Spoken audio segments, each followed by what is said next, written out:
basically, here's what's going on. The pro-Second Amendment group are also, I would say, fiscally conservative. And they're saying, hey, look, they're spending money like drunken sailors, and we have an emergency fund. We need to protect and make sure that we're financially viable, and we need to stop spending money on this stuff. The other side, the left side, the anti-gun side, they're saying, wait. We don't have enough money to do all the stuff we need to, so we're going to raid the emergency fund. And they had it was actually Tara Lawson Raymer, who's so extreme on every subject. It's not even funny. I mean, she is just an absolute extremist in every possible way.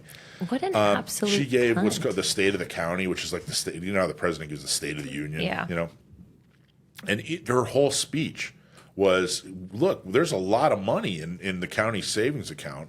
We're going to go and we're going to spend the hell out of it. Let's use it. Yeah. So they're basically saying, hey, we don't have any money for anything, so we got to dip into the emergency funds. The other side saying, hey, we're starting to run out of money, and we're certainly not going to hit it's not an emergency. We need to tighten the belt. We need to look at things. Now, the reason we're talking about this on a gun show is because this isn't stopping them from having their gun violence prevention crap. I don't know if you remember, guys, but a few years ago they were doing this research project. San Diego County Gunners showed up in mass and pointed out all the things that they were getting wrong on this survey that they were doing. Then they made a bunch of recommendations. One of the big recommendations is, hey, we need an office that will, sit around and think about ways to ban your guns. And that's not getting defunded. They're not defunding that. We have plenty of money to make sure that we infringe on your rights to self-defense. They're worried about all kinds of other things when they're talking about raiding your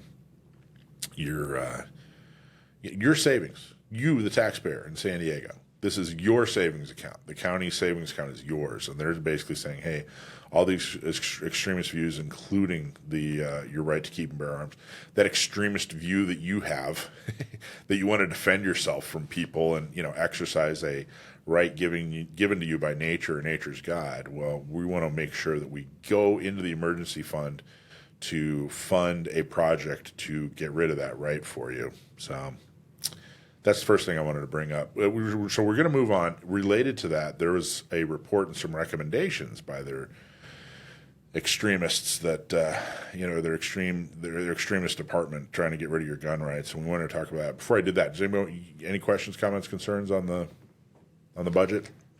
No. Let's get into the gun violence thing. So I was contacted by a reporter. There was actually a report produced by this gun violence division of the county that they miraculously have money for. And it was kind of interesting. They basically are giving all kinds of credit.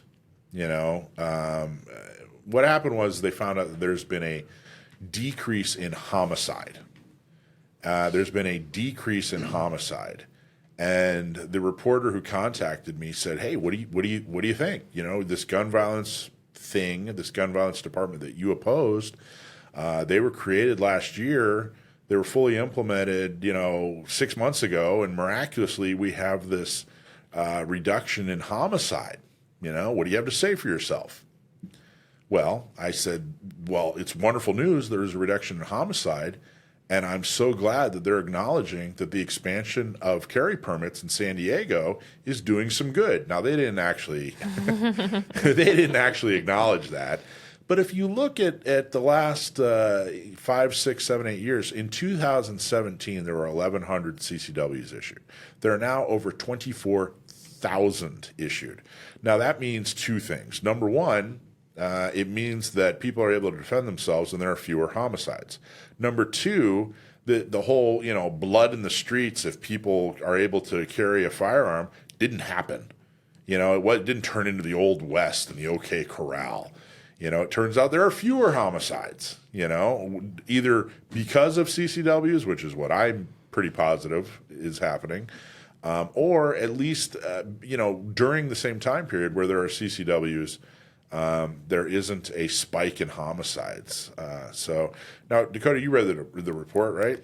Yeah. Do you remember a while ago? I think some of our listeners probably remember that some of us went to like some libraries and different places around the county Yeah. that was related to Yes. this program. So if Exactly you right. remember, like, oh, I went and gave a little 2-minute speech on a mic about, fire. It was about gun violence, and a lot of people, San Diego County gun owners members, were talking about how the term gun violence was, disingenuous. But that was related to this program. Exactly right. But yeah, I think there's a lot of interesting things in this study. The first one is kind of the name of it, right? So it's called Annual Report on Gun Violence and Update on Gun Violence Reduction Work Plan. Why do we not like the term gun violence, Mike? Well, I don't like any violence. I mean, unless it's violence, in defense of life. Nobody likes any violence, but the reason they use gun violence is because they're anti-gun. They're not anti-violence. The whole point of this is to try to figure out how to reduce gun ownership. It's not how to reduce violence. If they were really truly interested in, reducing violence, then they would worry about getting rid of professional criminals, figuring out why they become professional criminals, and then making sure to help people who have mental health issues so that they don't commit suicide. Their own study said that if you look at from this study, if you look at the people who were killed and a gun was involved, 70% of them were suicides, 30% of them were professional criminals, probably killing other professional criminals. They're not worried about that. They sent up hey, let's figure out ways to restrict your gun ownership. Now, interestingly enough, they picked the word homicide. We were talking about this before we went on the air. They picked the term homicide.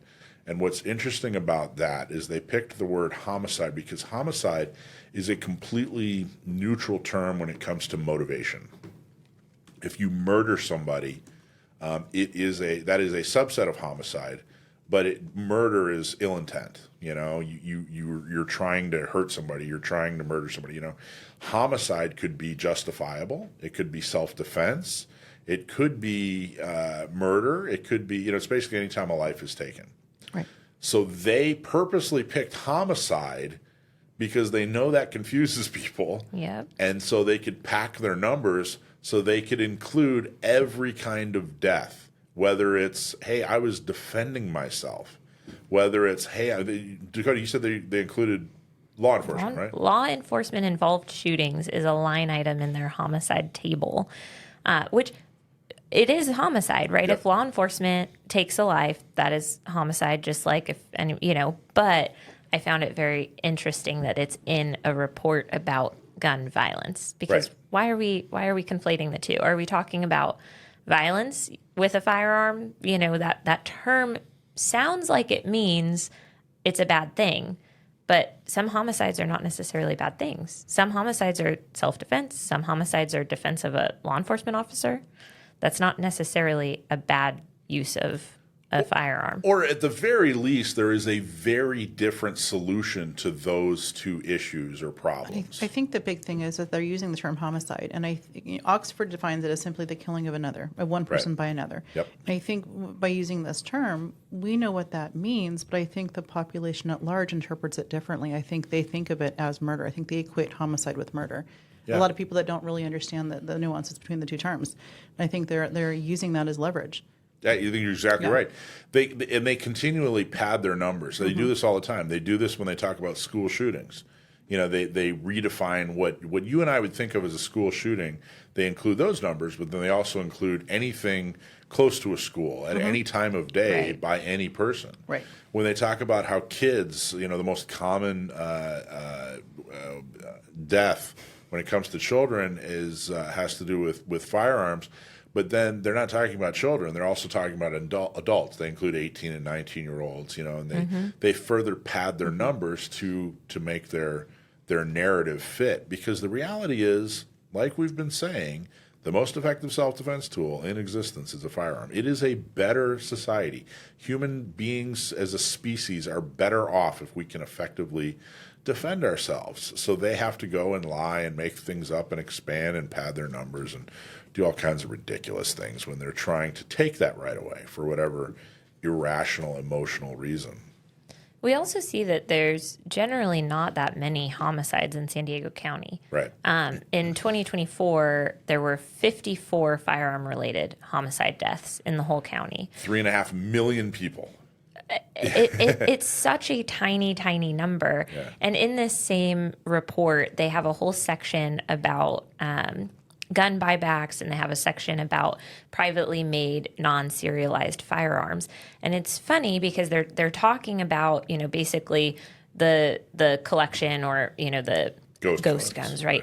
Like collecting these ghost guns, and they talk about percentage of firearm seizures and how many were recovered. And so like in 2024, that same year where we only had 54 firearm related homicides, they recovered 129 privately manufactured firearms. But nowhere in here does it talk about how many of those firearms were used to commit a crime. Right.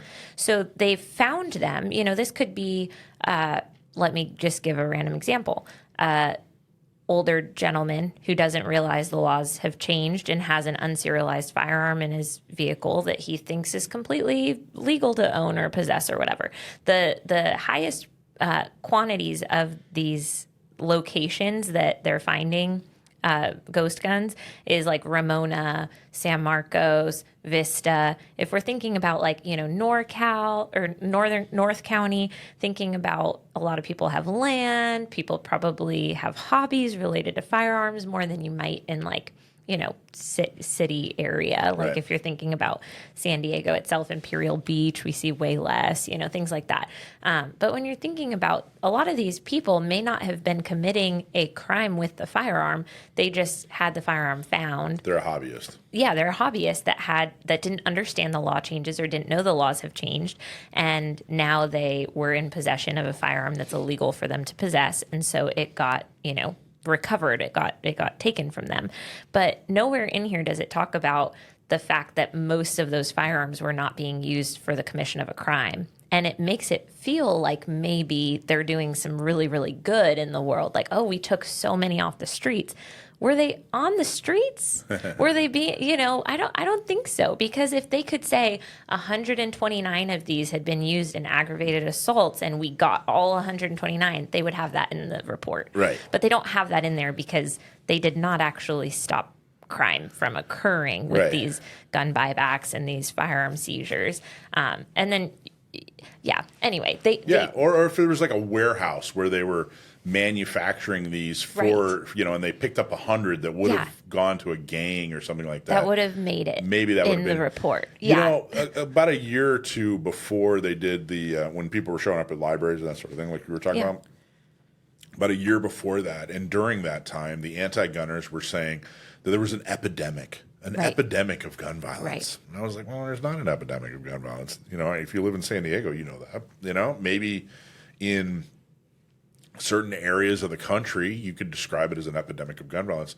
But, it was hyperbole, and they were exaggerating. And then this survey, their survey by their people, their anti-gun people, came out, and it showed exactly what you just said, that we don't have a lot of shootings. Yeah. And I thought, well, there you go. This isn't the epidemic that you're describing, but that didn't stop them. No. That didn't stop them. And I got to tell you, I won't argue with law enforcement. If we had a law enforcement officer who came on here and said, Mike, I got to tell you, man, there are a lot of ghost guns out there on, the criminals are using. I'm not going to, okay, Yeah. I won't argue that.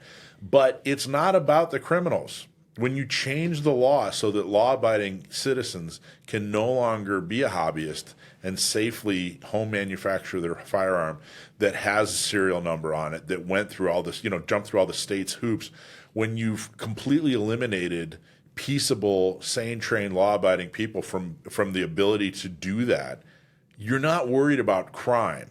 You're worried about guns. So I'm not buying that either. I'm not saying that ghost guns, aren't a problem, but I'm also saying that their solutions are completely ridiculous. They have more to do with guns and gun owners than they do with crime. Yeah, I mean, I'd just like to see the numbers. Like, how many cases did the district attorney's office prosecute that were specifically for ghost guns used in the commission of a violent crime? Like, they didn't publish that number in here. Why not? They talked about kind of general cases and how many misdemeanors they brought against people for, unserialized firearms. But let's talk about how many of those guns were actually being used for, murder, attempted murder, assault, whatever. Like, let's see what those values are. And then let's say I'll make up a number. Let's say there were 100 of those cases. Are those people being convicted? Are they now felons? Are we actually using the current laws we have on the books to punish the people who are committing these crimes? Or are we just, letting them off on plea deals or, little misdemeanors or whatever? Like, are we actually using the existing laws and getting these people off of the streets? Is that happening? Because we can take the guns off the streets, but guess what? They're just going to get another gun. Yeah, or commit another crime. Right. Or be violent in a different way. Right. So, yeah, I mean, I'd really like to see this report have a little bit more meat in it. Yeah, I don't really care. I don't want to say that. It doesn't. I do care, but it doesn't matter how many criminals are abusing the law. I don't lose my natural rights because of it.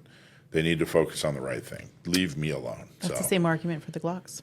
Amen. Yeah, 100%. Yep. Amen. 100%. Slippery slope. Even if you showed me a pie chart and and a lecture and some scientific study or whatever that showed that bad people were doing bad things, it still doesn't mean I lose my natural rights to keep and bear them. So, hey, thanks for watching Gun Owners Radio. I hope you loved that clip. Don't forget to like, subscribe, comment, and follow us on social media. And check out our website at gunownersradio.com.